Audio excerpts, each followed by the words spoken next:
নমস্কার, কেমন আছেন আপনারা সবাই? আশা করছি সকলে খুব ভালো আছেন, সুস্থ আছেন এবং আনন্দে আছেন। আমিও কিন্তু বেশ ভালো আছি। ওয়াচ অ্যান্ড এনজয়ের আরও একটি নতুন ব্লগে আপনাদের সকলকে অনেক স্বাগত। অ্যাকচুয়ালি এটা জামাই ষষ্ঠীর ব্লগ, কিন্তু জামাই ষষ্ঠীর আগের দিন রাত থেকে শুরু করেছি ব্লগটা। কি মনে হলো তাই শুরু করলাম। ছেলের এই উৎপাত আর কাণ্ড কারখানা দেখে শুরু করতে বাধ্য হলাম। 12টা বাজতে 10 মিনিট বাকি, দেখলেন আপনারা সময়টা, কিন্তু আমার ছেলের চোখে এক বিন্দু ঘুম নেই। আর কি করবে ও ভেবে পাচ্ছিল না।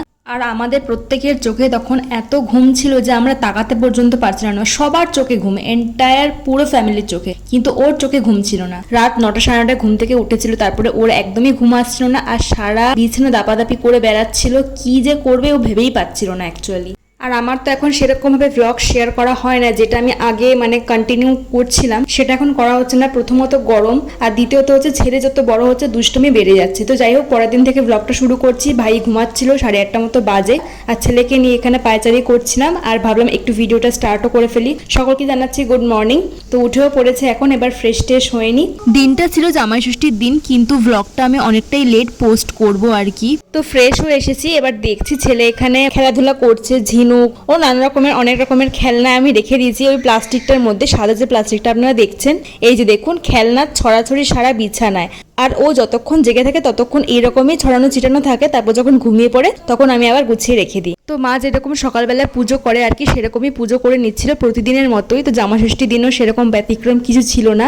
আর জামাই ষষ্ঠীর দিন তো জামাই নেই, আমার বড় তো কাজের সূত্রে যেহেতু বাইরে থাকে, তার জন্য সেভাবে আসতে পারেও নি। আর এই 3টে বছর বিয়েও হয়ে গেল, তো কোনো বছর সেভাবে জামাই ষষ্ঠী পালন করাও হয়নি। যাই হোক, তো সেটা নিয়ে একটু আক্ষেপও হচ্ছিল, মন খারাপও ছিল যে সবার বাড়িতে জামাই আসবে, খাওয়া দাওয়া করবে, তো এবছর হবে না। আর জানি না কবে হবে। তো ব্রেকফাস্টে মা আমাকে ছাতু গুলে দিল, যেটা আমি অ্যাজ ইউজুয়াল খেয়েই থাকি, তো সেটা খেয়ে নিলাম।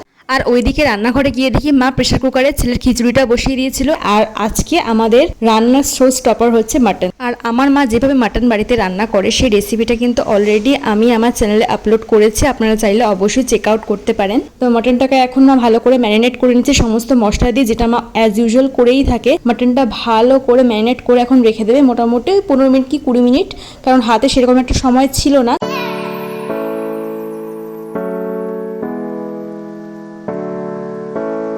আর ছেলেকে এখানে মা চানও করাচ্ছিল, আর কিরকম শাওয়ার চালিয়ে দেখুন চানটা করাচ্ছে। আর শাওয়ারের জলটা গায়ে পড়তে আমার ছেলে যেভাবে চমকে চমকে যাচ্ছিল, কি বলবো আর কি, খুব হাসিও পাচ্ছিল দেখে। যেহেতু প্রথমবার আর কি শাওয়ারের জলে স্নান করছিল, ওকে নর্মালি ওই রোদের জলে একটুখানি ঠান্ডা জল মিশিয়ে তারপরে মিক্সড করে স্নানটা করানো হয়, কিন্তু এখন যেহেতু উপরে ট্যাঙ্কির জল গরম হয়ে যায়, তো তার জন্য সেইভাবে আর কি আর গরম জল বসানো হয় না। তো অ্যাকচুয়ালি ছেলেকে জাস্ট মজা দেওয়ার জন্যই আমরা এটা করেছিলাম। কোনোদিন এরকম করানো হয় না, ওটাই ওর প্রথমবার ছিল। আর করবো না, ফালতু করেও লাভ নেই। ও মজা পাওয়ার বদলে চমকেই যাচ্ছিল, ওর কাছে অ্যাকচুয়ালি ব্যাপারটা সাজার মতো হয়ে যাচ্ছিল। তো যাই হোক, এটাই লাস্ট টাইম আর এটাই ফার্স্ট টাইম। পরে যখন বড় হবে তখন নয় নিজেই শাওয়ারের জলে স্নান টান করবে। যাই হোক, এখানে আমাদের রান্না তো প্রায় এগিয়ে চলেছে। তো আলু এখানে মা লাল লাল করে ভেজে নিচ্ছে, আর এখানে ঘিয়ের ওপরে তেজপাতা ফোড়ন দিয়ে পেঁয়াজটাকে একটু হালকা কাঁচা গন্ধটা চলে যাওয়া অবধি ভেজে নিচ্ছে। তারপরে এখানে আমরা দুজন একটু মজা করছিলাম ছেলেকে নিয়েই আর কি। আর মা বলছে তুই কি করছিস? তো আমি বললাম যে ভিডিওই করছি, একটুখানি আমাদেরকেও দেখাই যে এই গরমে কি বিধ্বস্ত অবস্থায় রান্না বান্না চলছে, তুমি কিভাবে কষ্ট করছো। সত্যি বন্ধুরা, মায়েরা রান্নাঘরে এই গরমে যা কষ্ট করে, সত্যি কথা সেটা মায়েরাই একমাত্র জানে যে কতটা পরিমাণে কষ্ট হয় এইরকম 40 থেকে 45 ডিগ্রি এরকম সেন্টিগ্রেড গরমে। কিন্তু কি আর করা যাবে, বাড়িতে তো রান্না করে খেতেও হবে। রোজ রোজ আবার অনলাইন থেকে অর্ডার করে খাওয়াও সম্ভব নয়। তো আমাদের মায়েরা তো কোনোদিন অনলাইন অর্ডার করেও খায়নি, তো বাড়িতেই রান্না করে খেতো এরকমই। তো মা এখানে মাটনটা করে নিচ্ছিল, কষিয়ে টষিয়ে টমেটো দিয়ে দিল। আর ভাই এখানে রোদ থেকে তেতে পুড়ে এসেছিল জল নিয়ে, আর এনেছিল ওই বাজারের ব্যাগে একটা জিনিস নিয়ে। সেই জিনিসটা আমি এক্ষুনি রিভিল করে দেখাচ্ছি আপনাদেরকে যে জিনিসটা কী ছিল। আর ওইদিকে মা তো ছেলেকে খাওয়াচ্ছিল। ইউজুয়ালি খাওয়ানোর দায়িত্বটা মাই নিয়েছে আর কি। আমি খাওয়াতে গেলে পুরো ঘেটে চটকে একসা হয়ে যায়, অনেক টাইমও লাগে, ছেলে খেতেও চায় না, হাত পা ছড়ে এরকম। তো মাই খাওয়ার দায়িত্বটা নিয়েছে। তো ব্যাগ থেকে যেটা বার করলাম সেটা হচ্ছে 4 প্যাকেট আলু বিরিয়ানি ছিল। তো আমরা প্ল্যান করেছিলাম আলু বিরিয়ানির সাথে মাটন কষা খাবো। আর এখানে ছেলের একটু ডালিয়া বেঁচে গেছিলো, মা ওই দিনকে ছেলের জন্য ডালিয়া রান্না করেছিল সবজি দিয়ে। তো ডালিয়াটাই এখন আমি খেয়ে নিচ্ছি। আমি প্রচণ্ড পরিমাণে ডালিয়া খেতে ভালোবাসি। আমার মতো কে কে আপনারা ডালিয়া খেতে ভালোবাসেন অবশ্যই কিন্তু কমেন্ট করে জানাবেন। আমি জানি মোস্ট অফ দ্য লোকের ডালিয়া খেতে ভীষণ ভালো লাগে, আর আমি যেহেতু এখন একটু ওয়েট লসের মধ্যে দিয়ে আছি, তো ডালিয়াটা ভালো একটা ডায়েট হিসেবে কাজও করবে আর কি।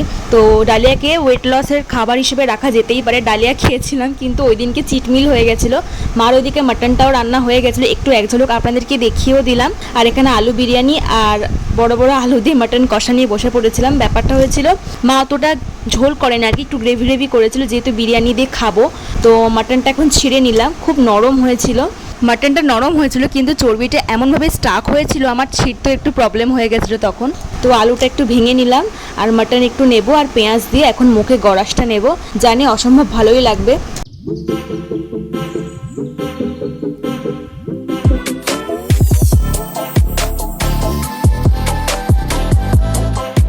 তো যাই হোক, সবাই মিলে আমরা দুপুরবেলায় আলু বিরিয়ানি আর মাটন কষা দিয়ে খাওয়ারটা সেরেছিলাম। মাটন কষা কিন্তু আরও ছিল, রাত্রে প্ল্যান হয়েছিল ভাত দিয়েই খাওয়া হবে, কিন্তু একটু বিরিয়ানি বেঁচেও গেছিলো আমার তরফ থেকে, কেননা আমি এতটা বিরিয়ানি খাইনি। আর দুপুরবেলায় সবাই রেস্টই করছিল, ভাই মা আর আমার ছেলে এখানে খেলছিল, কেননা সবার যখন ঘুমানোর টাইম হয় তখন ও জাগে অ্যাকচুয়ালি। তো 4:30 মতো বাজে। আর ওই দিনকে আমি আর এক্সারসাইজ করিনি, যেহেতু ভারী খাওয়া হয়েছিল, একটু লেট হয়েছিল। আর বিকেলবেলার টাইম হয়েছে, তো পাশের বাড়ি কাকিমার বাড়িতে একজন আত্মীয় এসেছে, তো সে আর কি আন্দামানে থাকে, তো সেও আমাদের সঙ্গে একটু কথাবার্তা বলছিল। বিকেলবেলার টাইমটাতে আমরা বসেছিলাম, আড্ডা গল্প করছিলাম। আর সেদিনকে আমার ছেলের মাথায় ঝুঁটি বেঁধে দিয়েছিলাম, তো সেটা আপনাদেরকে আর দেখানো হয়নি। ওই যে দেখতে পাচ্ছেন ওর ঝুঁটিটা, মায়ের কোলে তখনও ঘুমিয়েই পড়েছিল। আর আমি এখানে ওদের গল্পের মাঝে কিছুটা কথাবার্তা বলছিলামও, মাঝে মাঝে ইন্টারাপ্ট করছিলাম, বাট মাঝে মাঝে বোরও হচ্ছিলাম। ভাবছিলাম জামাই ষষ্ঠীর দিনটা আজকে আমার বরটা থাকলো না, ও দূরে রয়েছে কাজের সূত্রে, কি করেই বা হবে। তো উনি বাড়িতে এলেন আর অনেক রকম ভূতের ব্যাপারে গল্প সল্প করছিলেন। উনি বুঝতে পারেন আর কি যে কার বাড়িতে ভূত আছে না আছে, একটা নেগেটিভ ভাইব ফিল করা যায়। তো সবাই ওটা বুঝতে পারে না, উনি বুঝতে পারেন। তো আমরা বাড়িতে ডেকেছিলাম, দিয়ে জিজ্ঞেস করছিলাম যে আমাদের বাড়িতে এরকম কোনো এন্টিটি আছে বা নেগেটিভ কোনো অনুভূতি আছে কিনা। তো যাই হোক, উনি সেটা দেখে বললেন যে না, কিছুই নেই সেরকম। তো রাত্রেবেলা একটু বিরিয়ানি আর ভাত একসাথে গরম করে নিলাম, একটুখানি বিরিয়ানি যেটা আমার তরফ থেকে বেঁচেছিল, আর ওইদিকে ভাতও বসেছিল নর্মালি। তাও খাওয়া দাওয়া করে আমরা চলে এসেছিলাম আবার একটু আড্ডা গল্প করতে। তো তিনিও এসেছিলেন, আর আমাদের পাশে যে বোনটা আছে সেও এসেছিল একটু আড্ডা গল্প করতে। তো এইভাবেই দিনটা কেটেছিল আমাদের। তো এখানে গল্প আড্ডা চলছে, এখন বাজে 10:15 মতো। রাতের খাওয়া দাওয়া একদম কমপ্লিট হয়ে গেছে। আজকে জামাইষষ্ঠীর দিনটা আমার তো এভাবেই স্পেন্ড হলো। আপনাদের কিভাবে জামাইষষ্ঠী স্পেন্ড হলো, কিভাবে আপনারা জামাইষষ্ঠীতে আনন্দ করলেন, সমস্ত কিছু আপনারা কমেন্ট বক্সে অবশ্যই জানাবেন। আজকের ভিডিওটা এত পর্যন্তই রাখছি। যদি ভিডিওটা আপনাদের ভালো লাগে তাহলে কিন্তু আমার চ্যানেলটিকে সাবস্ক্রাইব করবেন, ভিডিওটিকে একটা লাইক করবেন, আর হ্যাঁ, কমেন্ট কিন্তু অবশ্যই করবেন। তাহলে দেখা হবে অন্যদিন অন্য আরও একটি ব্লগে। ব্লগটা এতদিন পর্যন্তই রাখছি। সবাই খুব ভালো থাকবেন, সুস্থ থাকবেন এবং আনন্দে থাকবেন। Tata, good night.